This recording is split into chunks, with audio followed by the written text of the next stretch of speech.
mudah, iaitu dipermudahkan oleh Allah dalam urusan kebaikan. Kalau nak tahu hidup kita bukan, kita buat baik ni mudah. Tapi sayang, kita ni bukan mudah buat baik, kita buat jahat mudah.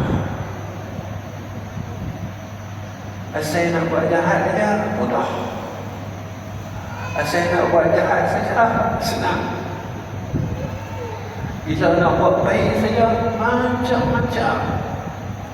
Saya lemah lah, asal nak buat baik ya, saya lemah iman lah. Tapi nak buat jahat tak pernah kata lemah kan?